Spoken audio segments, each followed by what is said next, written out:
The first story we have here starts on a Idaho topic that we all love to talk about, the highway, freeway, and traffic.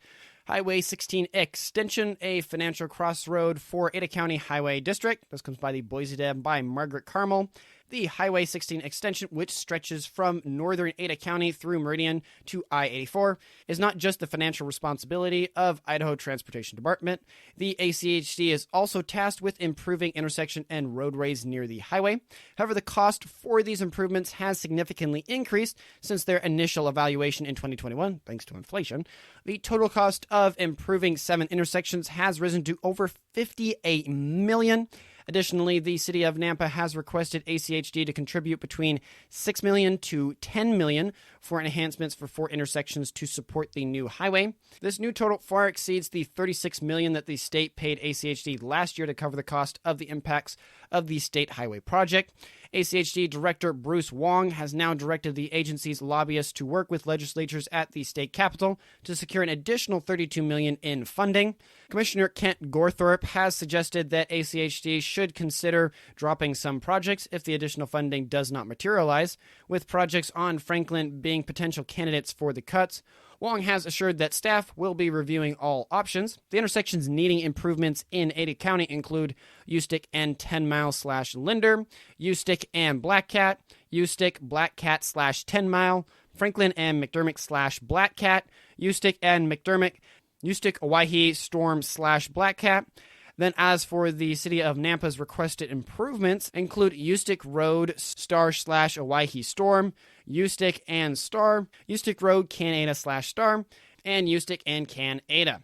Which, on this note, I think the highway that's going through is a super cool thing, independent of, what, your opinions on it. It's super cool to see that they're putting in a connection that will, I think, help a lot of people, especially kind of in the Gem State area that are trying to commute.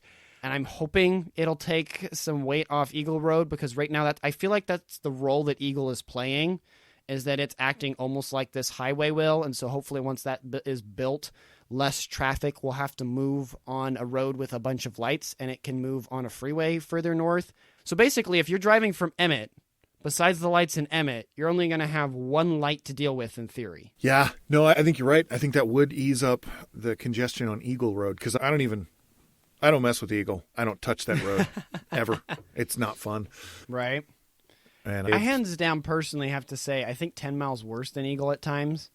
Eagle, they've beefed up the size of it so much, and the lights timing is pretty good. Rather than that's 10 true. Mile, the road's falling apart in certain areas, and it's not as wide as it needs to be for all the people that are living there in Meridian, over there, and what they've zoned as residential.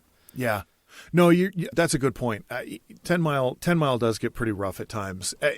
So I haven't driven Eagle since they've beefed up at least the southern side of it up to, is it Ustick at next? Or no, it's north of Ustick now.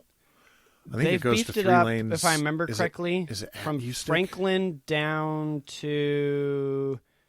Yeah, Franklin down to either Ustick or McMillan. It's been really beefed up. But yeah, any case, I guess coming back to the connector and all that and everything. In conclusion, I think this is a good thing. They're looking for funds, obviously, to try to allocate for this, because it's a big project. Obviously, there's been funds allocated where they've had to do eminent domain. I have no doubt, if you're looking at the map here, where there are subdivisions through here, right there at McMillan.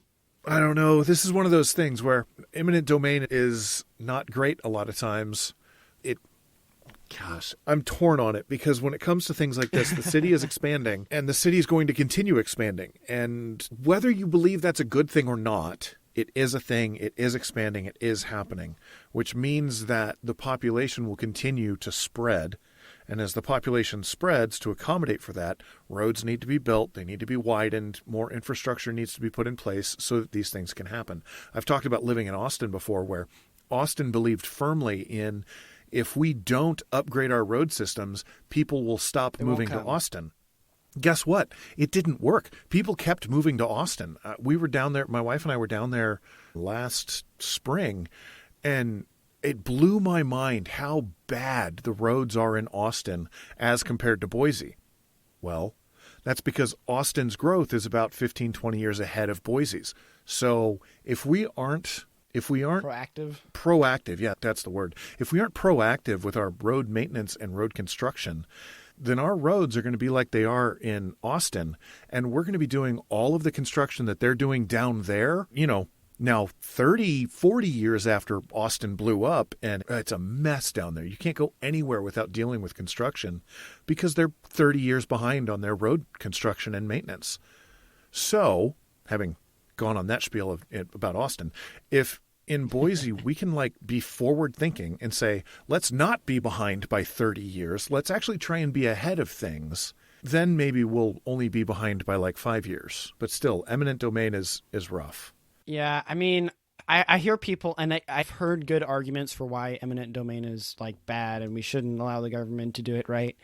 But like most things that I argue with, and I understand sometimes you don't always have this, but if you're going to argue that the current system is bad, then you need to offer a solution. And I think that's something as Republicans in a lot of other areas, if we're not getting too political on this topic, have failed at epically, is where we'll often sit there and say, Social Security is bad. Okay, cool. What system or what alternative are you offering which will do the same thing the other thing did or achieve the same goal, right, but do it in a different way, right? And if you can't offer that, I say, okay, it's cool you can point out what's wrong, but you're never really going to get very far with policy change and getting rid of eminent domain or whatever the thing you want to get rid of if you can't offer an answer to what you should be doing. It's the same thing we've talked about with politicians. If you're only anti the other guy and you're not for anything, you'll never go anywhere. You have to be for something. You have to have ideas. Are those ideas good or bad?